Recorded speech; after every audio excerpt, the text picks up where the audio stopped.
Madame, Monsieur, bonsoir. Bienvenue dans ce nouveau numéro de votre magazine Tac au Tac, votre émission sociopolitique et culturelle qui dit tout sur tout, qui reçoit tout le monde et qui laisse parler son invité librement, mais tout en respectant la norme. Vous êtes professeur, élite, homme de Dieu, homme politique, ami de la culture. Venez participer dans Tac au Tac et proposer des solutions pour le développement du pays. Pour participer dans cette émission, c'est simple, vous n'avez qu'à appeler sur le numéro qui est affiché au bas de vos écrans. Et si vous voulez suivre nos émissions, vous n'avez qu'à vous abonner massivement sur ma chaîne YouTube, Pocho TV officielle. Eh bien, ce soir, nous allons parler Congo. Nous allons parler nation.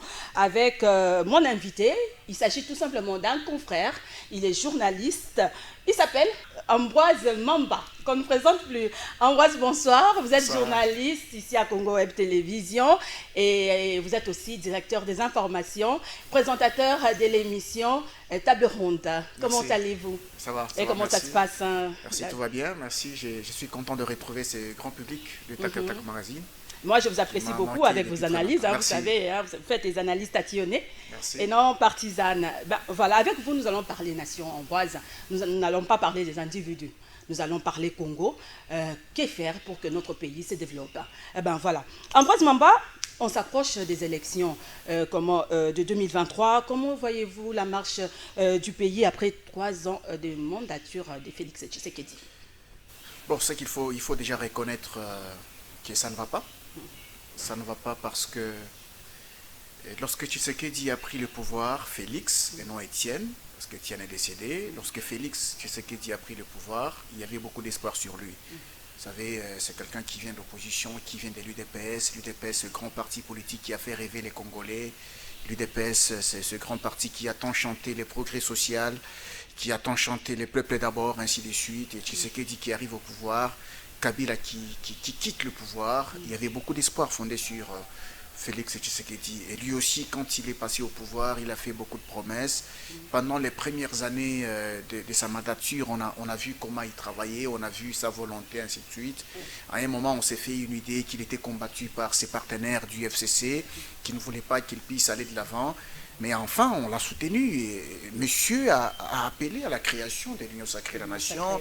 Et il y a eu du répondant de la part des députés nationaux. Il a eu sa propre majorité. Il a évincé Joseph Kabila qui semblait lui mettre les bâtons dans les roues. Mais actuellement avec l'Union Sacrée, qui a totalisé à elle seule une année, les choses ne marchaient pas.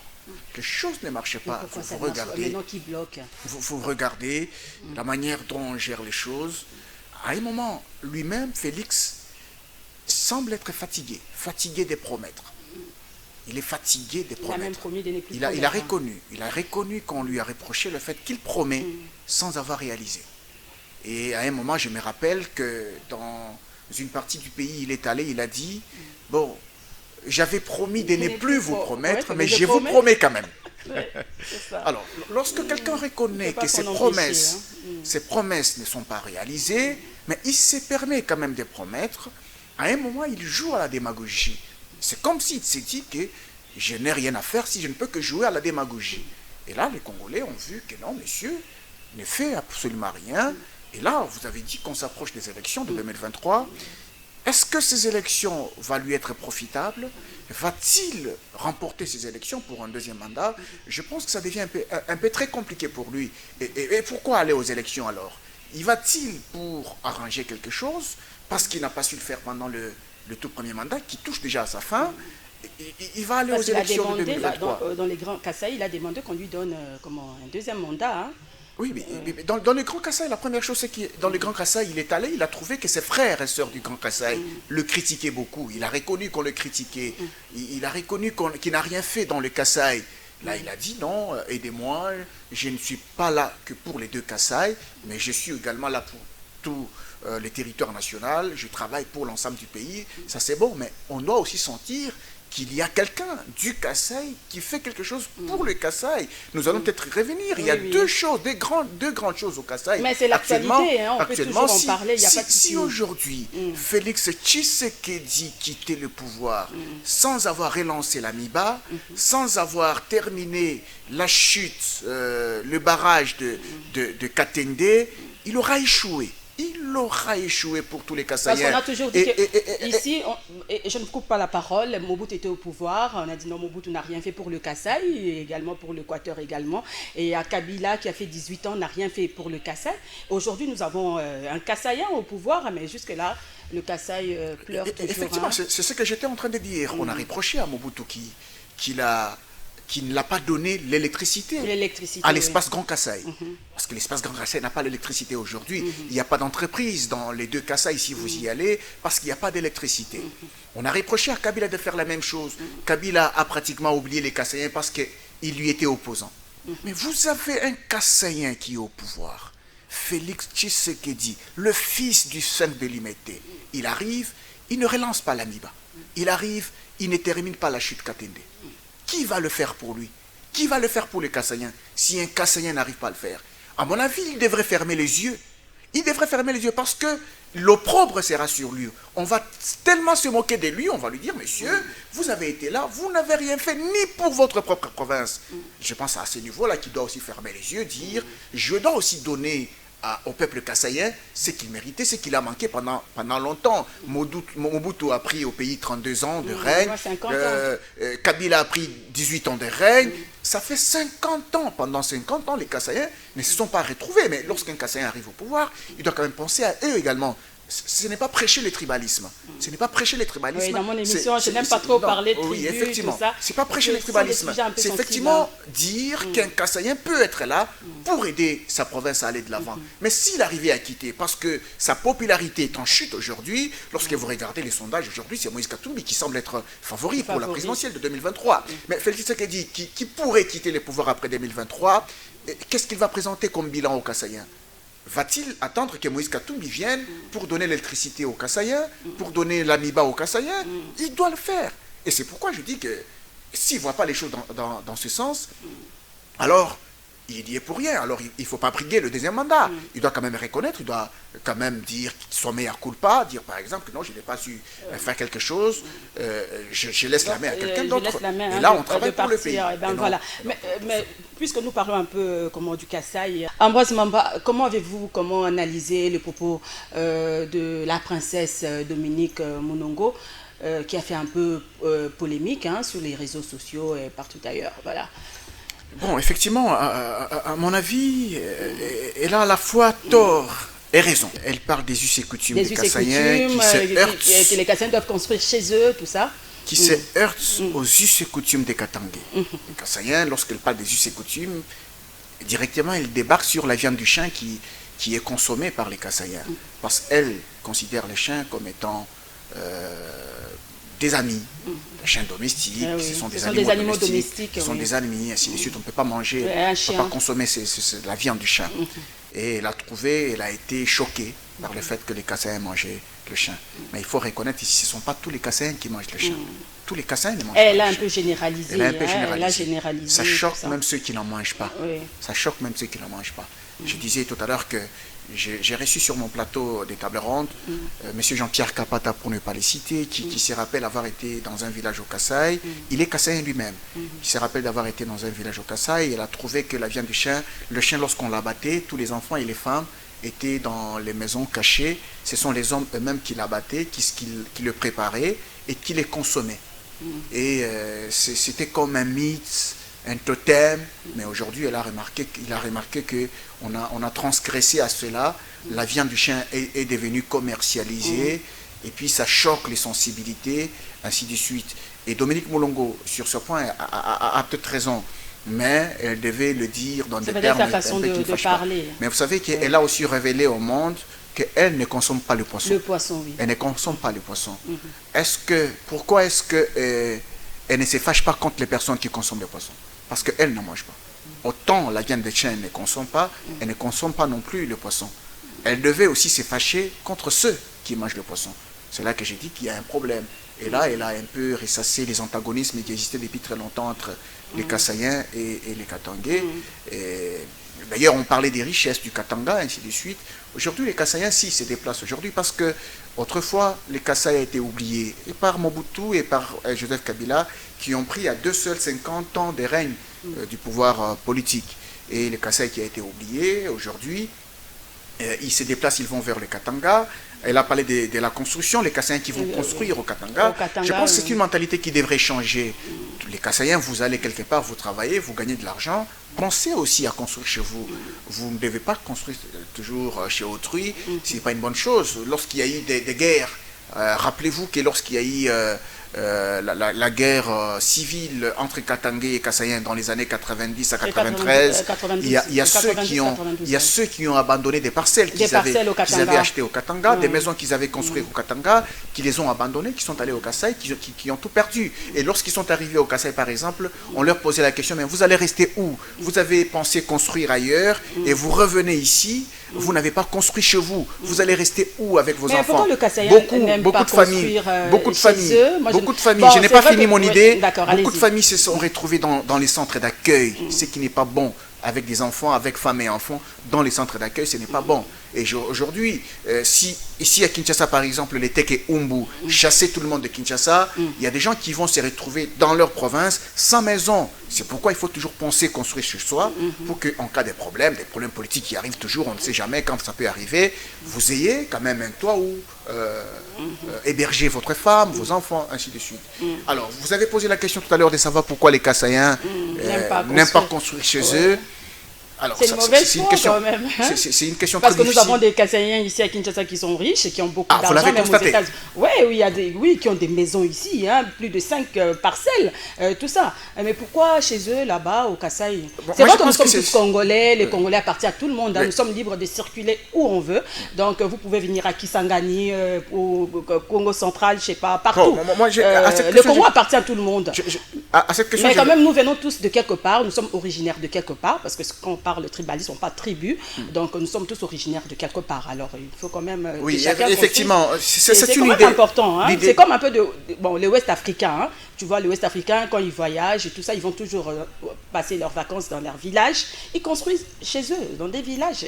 Voilà. L'idée est bonne. Oui. L'idée, c'est d'arriver quand même à développer sa province en construisant dans sa province. Ça peut même aider le projet du chef de l'État, le développement des 145 territoires. L'idée est bonne. Alors, l'idée est bonne, c'est d'arriver à développer sa province, ainsi de suite. Et alors, la première chose, c'est que les Kassaïens qui vivent au Kasaï et qui vivent à Kinshasa, qui vivent au Katanga ou dans notre province, la première chose, ils refusent d'être locataires. Ils refusent d'être locataires, ils veulent avoir les parcelles, et ça, on ne peut pas aussi leur refuser. Donc, et la deuxième chose, s'ils ont les moyens qui leur permettent de construire chez eux, je pense qu'ils sont à encourager pour qu'ils les fassent, et c'est une bonne chose. Et sur ce point-là, je ne vais pas entrer dans les mentalités des Kassaïens pour savoir quelle est la vraie raison pour laquelle... un citoyen, cette affaire concerne plus le gouvernement. Hein. Nos dirigeants, quand même, doivent savoir comment faire développer nos territoires, nos provinces. C'est ça le plus important. La faute est comme à qui ici, il y a des déplacements, exodes, tout ça. C'est partout. Hein? Le grand problème du Kasaï aujourd'hui, c'est comme je l'ai dit tout à l'heure au début de l'émission, le grand problème du Kasaï, c'est parce qu'il n'y a pas d'électricité au Kasaï. Et je pense que c'est la chose, je répète encore, si Félix Tshisekedi arrivait à quitter les pouvoirs, sans terminer la chute, le barrage de Katende, sans relancer l'Amiba, si Tshisekedi arriver à quitter le pouvoir sans cela, il aura lamentablement échoué. Et pourtant, nous avons le Conseil des ministres chaque vendredi, on en parle quand même. Et je ne pense pas que les Kassaïens... Il y a des réunions de gouverneurs, tout ça, mais... Je ne pense pas que les Kassaïens pourront les lui pardonner. Je ne pense pas que les Kassaïens pourront les lui pardonner. Et je pense que c'est la chose à laquelle il doit s'atteler. Il doit s'atteler. Alors, selon vous, rien ne va dans tous les secteurs pendant ces 3 ans de Félix Tshisekedi. Rien ne va dans tous les secteurs. Alors, il faut reconnaître que rien ne va. Il faut reconnaître que rien ne va. Vous avez, par exemple, à l'est du pays, malgré l'état de siège, malgré la mutualisation des forces avec l'Ouganda, l'insécurité est toujours grandissante. Vous savez qu'il y a un problème politique très important, très sérieux dans notre pays. Les dirigeants qui arrivent au pouvoir, ils se battent pour eux et non pour le pays. Ils se battent pour eux et non pour le pays. Ils n'accompagnent pas le pays. Ils n'accompagnent pas le pays. Ils ne veulent pas aider le pays à changer. Et je pense que la personne qui a encore fait très mal au pays, c'est Joseph Kabila. Après la dictature de Mobutu, Laurent Désiré Kabila est arrivé. Vous avez vu ce que Laurent Désiré Kabila a fait. Il a quand même redressé les mentalités des Congolais. Malheureusement, il a été assassiné, il est parti, il a laissé le pays. Laurent Désiré. Laurent Désiré, je parle de Laurent Désiré Kabila. Je parle de Laurent Désiré Kabila. Joseph Kabila, son fils, arrive, il prend le pouvoir. Il avait tout le pouvoir dans ses mains. Il a réussi. Kabila avait une force d'organisation. Kabila avait réussi à imposer son pouvoir. Il a réussi à semer même la terreur auprès de ses collaborateurs qui le craignaient, qui avaient peur de lui. Mais la chose qu'il n'a pas pu faire, c'est que Joseph Kabila a laissé ce pays par terre. Il n'a pas organisé les secteurs de la vie. Apparemment, il a donné l'impression qu'il était un affairiste au pouvoir. Il a donné l'impression qu'il était venu pour les affaires et non pour le pays. Et c'est cet esprit-là qu'il a légué aux Tshisekédistes. Les Tshisekédistes qui arrivent au pouvoir, au lieu de travailler pour le pays, ils commencent à travailler pour s'enrichir eux-mêmes personnellement. Ils commencent à travailler dans cet esprit-là, comme si c'était une compétition d'enrichissement personnel. Comme Joseph Kabila a réussi à s'enrichir, il a tellement beaucoup de biens, ça c'est notre tour, nous devons faire pareil, et on oublie le pays. Aujourd'hui, ici, Moïse Katumbi se bat pour être au pouvoir, Fayoulou qui se bat pour être au pouvoir, il faut leur poser des questions sérieuses. Se battent-ils effectivement pour le pays ou pour leur compte personnel?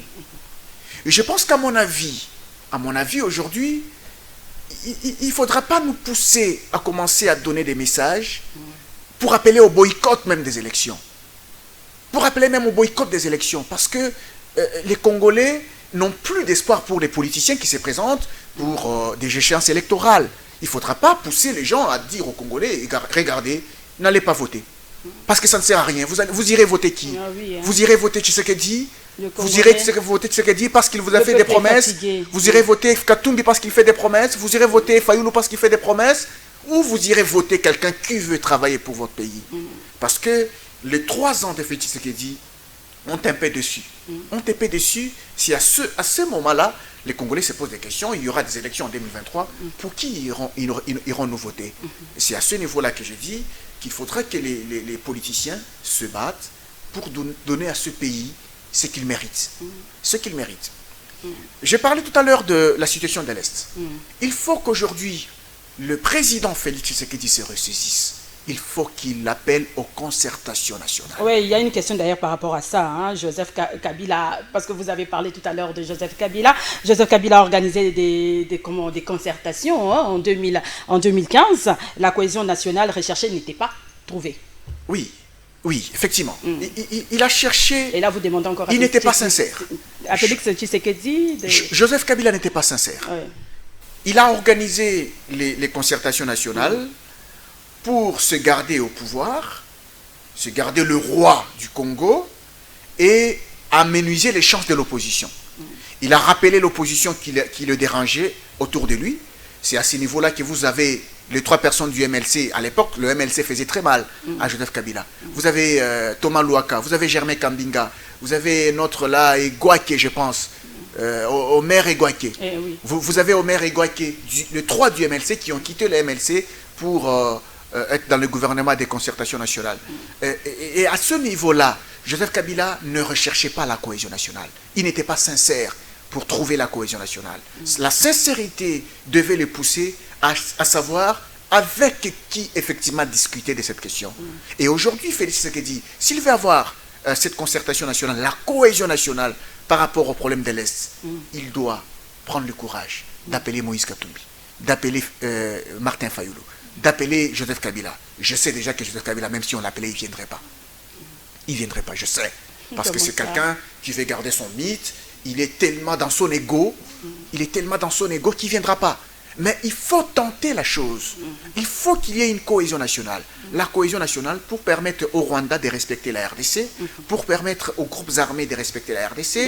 Donc, la force, oui, doit être effectivement, unis. on doit comprendre que le Mettre problème... les différents des côtés. on doit comprendre que le problème de l'Est, les problèmes de l'Est, l'insécurité dans l'Est, ce n'est pas un problème politique qu'il faut laisser aux seuls détenteurs du pouvoir. Il faut qu'il y ait une implication de la part des opposants. Les opposants doivent se rendre compte que si moi, Martin Fayoulou, j'arrivais à accéder au pouvoir, je ferais face au même problème. Si Moïse Katumbi arrivait à avoir le pouvoir, il ferait face au même problème. C'est aujourd'hui ou jamais qu'il faut se mettre autour de Félix Tshisekedi, par exemple, répondre à son appel des concertations nationales par rapport à la question de l'Est. Et bien entendu, la gestion interne du pays va demeurer.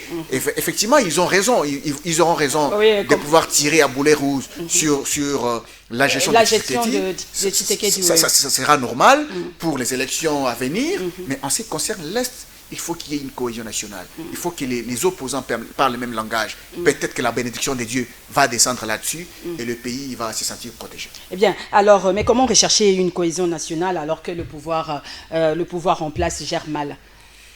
Ah oui, hein, ça c'est une très bonne question. Lorsque le pouvoir en place gère mal, je pense que les opposants peuvent sanctionner, peuvent appeler à une sanction négative contre ce pouvoir lors des élections futures. En 2023, par exemple, vous appelez les gens à voter contre le pouvoir parce que vous estimez que la gestion interne de la chose publique n'a pas été bonne. Mais en ce qui concerne l'Est, les opposants doivent arriver à réaliser que ce n'est pas un problème de fait Tshisekedi. Nous avons des richesses qui sont convoitées par des multinationales qui nous font la guerre à travers certains ennemis de la paix, ainsi de suite. À ce niveau, il faut se liguer. Mais pour ce qui concerne la gestion interne, le pays gère mal. Le pays est mal géré par le pouvoir. Oui. Et à ce niveau, on n'a pas de cadeaux à faire à Félix Tshisekedi. On doit les lui faire remarquer. Les opposants doivent lui dire qu'effectivement, monsieur, à ce niveau-là, vous n'avez pas bien géré, et ainsi de suite. Et le moment venu, appeler à une sanction négative contre le pouvoir. Et je pense que c'est normal, parce qu'il faut se battre pour améliorer le vécu quotidien des Congolais. C'est pour cela que Moïse Katumbi se bat à travers ce qu'il fait. Oui, à travers ses actions. À travers ses actions, il se bat. Et lui, c'est partout, hein? Il travaille partout, bon, dans toutes les provinces. On ne peut pas lui refuser. On ne peut pas lui refuser. C'est une manière de pouvoir séduire les Congolais pour que les Congolais arrivent à comprendre qu'effectivement, si une personne comme ça arrivait à prendre le pouvoir, il pourrait faire quelque chose de bon dans notre pays. Mais est-ce qu'il ne faudra pas que ça soit comme une opération de charme que lorsqu'il va prendre le pouvoir, qu'il n'y ait rien qui sera fait. Mais il paraît que depuis, Moïse Katumbi a toujours été humaniste. Hein? Il œuvre dans ça, dans les sociales, tout ça.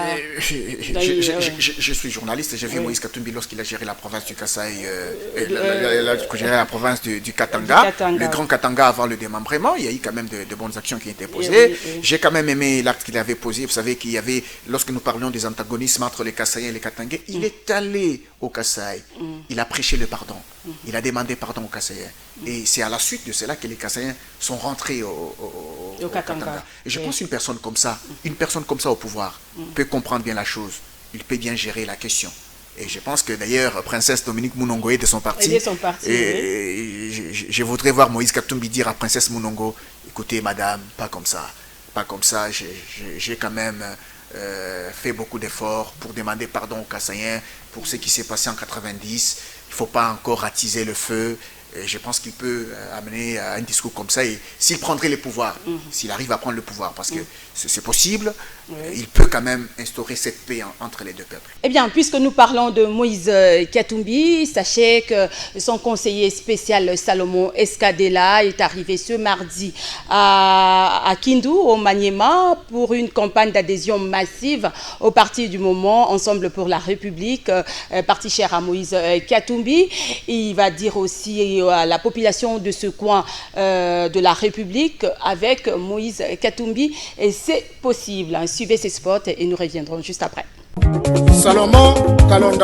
En appui à la cellule d'implantation du parti, le spécial Salomon Kalonda Dela prend rendez-vous avec la ville de Kindu, dans le Maniema, et toute sa population ce mardi 12 avril 2022. Tenez-vous prêts à accueillir l'enfant du pays qui arrive pour une campagne d'adhésion massive au parti du moment, le parti d'aujourd'hui, le parti de demain, le parti du président Moïse Katumbi, ensemble pour la République. Un rendez-vous avec l'histoire. Kindu et tout le Maniema, Escadela, arrive.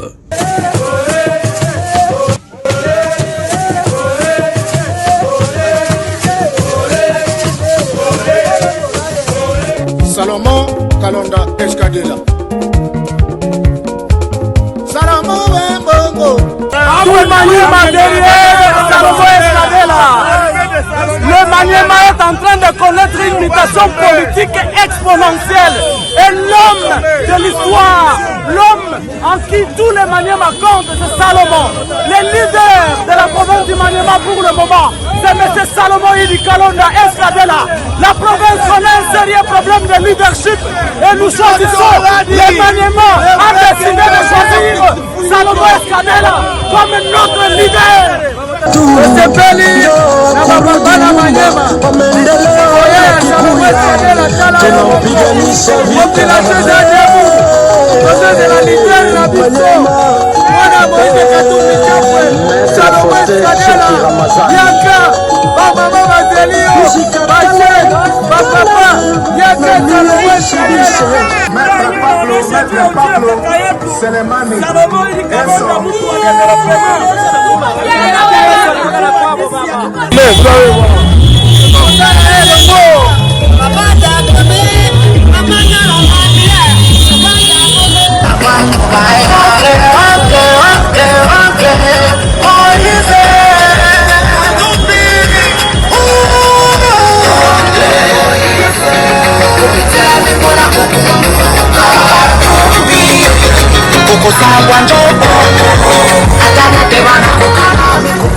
Ambroise, dites-moi un peu comment doivent se comporter tous ces lui qui s'est fait passer pour un opposant au pouvoir.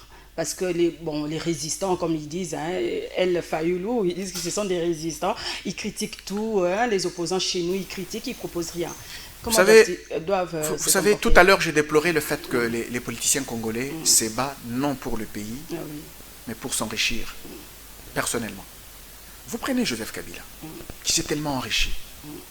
C'est tellement enrichi. Il a été combattu par les opposants. Sa richesse est indéniable.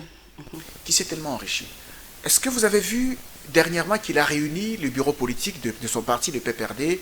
C'était en marge du 20e anniversaire de son parti. Il a demandé à son parti de pouvoir organiser les congrès. Et quelque part, lorsque je fais une analyse, il est nostalgique. Joseph Kabila est nostalgique. Ses collaborateurs sont nostalgiques. Ils se rappellent de ce qu'ils ont été pendant les années de gloire, pendant qu'ils étaient au pouvoir. Ils se disent, mais tiens, qu'est-ce qu'il faut? Nous devons nous battre encore pour reconquérir le pouvoir. Mais ils avaient le pouvoir, qu'est-ce qu'ils en ont fait pendant 18 ans? Ils vont reconquérir le pouvoir pour en faire quoi encore? Moi, je pense qu'il faut donner la chance à ceux qui n'ont pas encore géré. Alors, comment doivent se comporter ceux qui n'ont pas le pouvoir, ceux qui se disent... qui veulent gérer. Ils doivent être sincères. Ils doivent être sincères. Tshisekedi était opposant à Kabila. Tshisekedi était opposant à Kabila. Mais qu'est-ce qu'il a fait du pouvoir qu'il a obtenu après? Qu'est-ce qu'il a fait du pouvoir? Il fait pareil que Kabila. Il ne faudra pas que Moïse Katumbi ou Martin Fayoulou, qui se disent aussi opposants, qu'on leur fasse voir la même chose lorsqu'ils auront le pouvoir. Donc, c'est à ce niveau qu'ils doivent bien se comporter, être sincères devant les Congolais, réaliser à comprendre qu'il y a beaucoup de problèmes au pays qui ne peuvent pas être résolus par baguette magique. Ils n'ont pas de baguette magique. Ils ne peuvent pas faire croire aux Congolais qu'ils ont des baguettes magiques.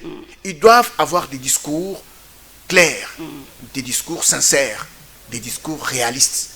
À ces moments-là, les Congolais peuvent comprendre qu'effectivement, il y a des problèmes. Mais lorsque vous promettez directement le ciel et la terre, vous promettez une baguette magique à travers laquelle vous allez résoudre le problème, vous allez finir comme Tshisekedi, qui n'a rien fait 3 ans après, et puis voilà, les qui bilans pourrait négatifs. ne pas avoir le deuxième mandat. Oui, c'est ça. Mais Ambroise Mamba, il semble qu'il y a un esprit d'enrichissement illicite qui est en train de planer en RDC, qui hante nos politiciens congolais, au point que son combat pour comment prétexter le bien-être de la population.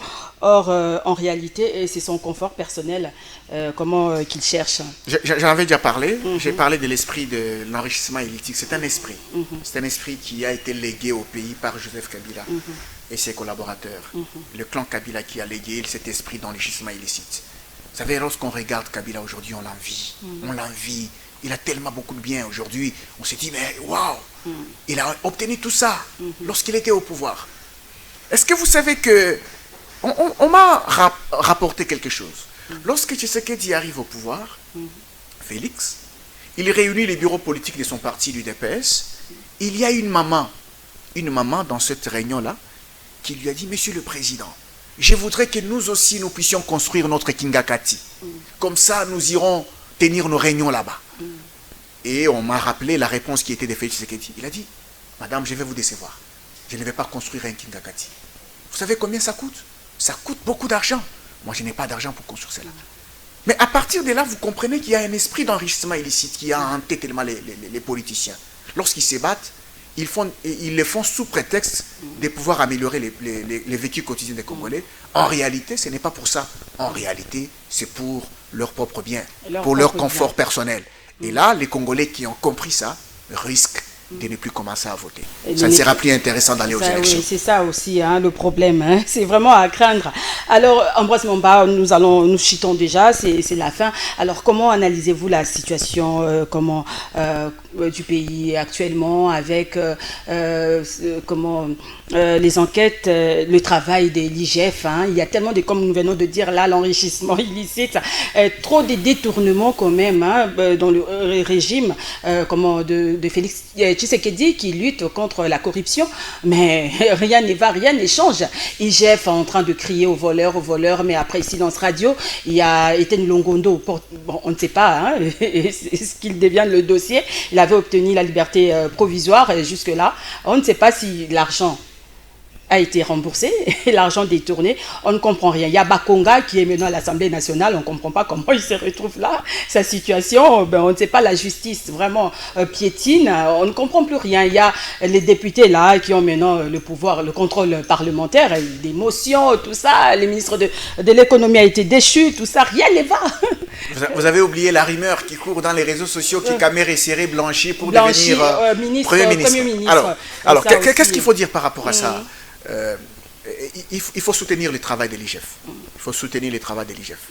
Mais lui, particulièrement. Vous savez, un policier financier doit être sans tâche.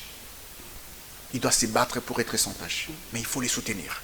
Parce que tous ces ministres qui sont habitués à détourner il est trop combattu aussi. Oui, il est très combattu.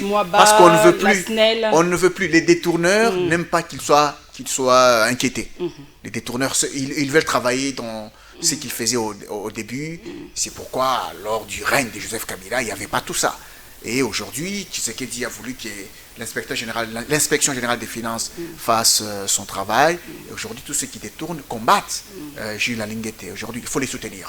Jules Alinguete fait son travail, mais comment la justice traîne, ne sanctionne pas vraiment. Ça c'est aussi un problème. Vous savez que le président de la République a pleuré sur la justice devant les deux chambres du Parlement réunies en congrès. Il regarde comment ça se passe au niveau de la justice. Que dire? Mais là, c'est lui qui doit sanctionner. Il faut arriver à apporter la sanction au niveau de l'appareil judiciaire et mettre l'homme qu'il faut à la place qu'il faut, c'est ce qu'il avait dit. Et s'il y a des hommes qu'il faut à la place qu'il faut, je pense que les choses vont aller de l'avant et la justice va aider l'inspection générale des finances à pouvoir mettre en difficulté. Par rapport à Vital Kamerhe, ce sera une honte. Ce sera une honte qu'il soit blanchi aussi facilement comme ça et puis pour qu'il soit porté à la primature, ce sera une honte. Et tous les procès qu'on a suivis à la télévision, à la RTNC, tout ce qu'on a entendu, tout ce qui a été dit à la RTNC, ce n'était pas tombé dans les oreilles des sourds. Nous avons entendu des choses qui ont été dites et la sanction qui lui a été infligée nous paraissent réaliste. Et s'il y a une blanchisserie pour qu'il soit blanchi au niveau de la Cour de cassation, ce sera dommage pour notre pays. On pourrait dire adieu à l'état des droits. À l'état des droits. Et l'Assemblée nationale, avec des motions, des motions de défiance, des questions orales qui pleuvent. Hein. Personnellement, on parle même de motions alimentaires. Personnellement, je trouve que la sanction qui a été infligée au ministre de l'économie n'avait pas sa place. Elle n'avait pas sa place. Il ne fallait pas qu'on puisse l'évincer. Il fallait qu'on l'interpelle. Il fallait qu'on l'interpelle, qu'on lui pose des questions, qu'il réponde, qu'on trouve la solution. Le fait qu'il parte ne donne pas la solution directement au problème qui a été soulevé. Donc c'était inutile de pouvoir le faire partir. On est tenté de croire que c'était une motion alimentaire ou bien les opérateurs économiques qui étaient inquiétés par sa rigueur ont utilisé peut-être des moyens. Ils ont utilisé des députés qui sont achetables pour arriver à cette fin. Eh bien, un mot de la fin, on va se dire au revoir. Ambroise Mamba, je ne sais pas si vous avez quelque chose à dire, une proposition. Le mot de la fin, c'est que je voudrais voir le développement de notre pays. Je voudrais voir Félix Tshisekedi se ressaisir, qu'il se ressaisisse. Rien n'est va. Sérieux problème d'électricité. Opération zéro trou, Kinbopeto. Il faudra pas donner l'impression. Il faudra pas donner l'impression que le Congo est assis ou bien la RDC est assise sur une malédiction. S'il avait dédié le pays à Dieu, qu'il se ressaisisse pour donner à ce pays ce qu'il mérite. Merci beaucoup Ambroise Mamba. En tout cas, merci de répondre à nos questions. Madame, Messieurs, cette émission est terminée. Je rappelle que j'avais reçu pour vous ce soir Ambroise Mamba, et analyste, il est analyste, et journaliste présentateur de l'émission Table Ronde sur Congo Web Télévision. Merci à vous de nous avoir suivis. Surtout, n'oubliez pas de vous abonner massivement sur ma chaîne YouTube Pocho TV officielle. Merci à l'équipe technique. Au revoir et à la prochaine.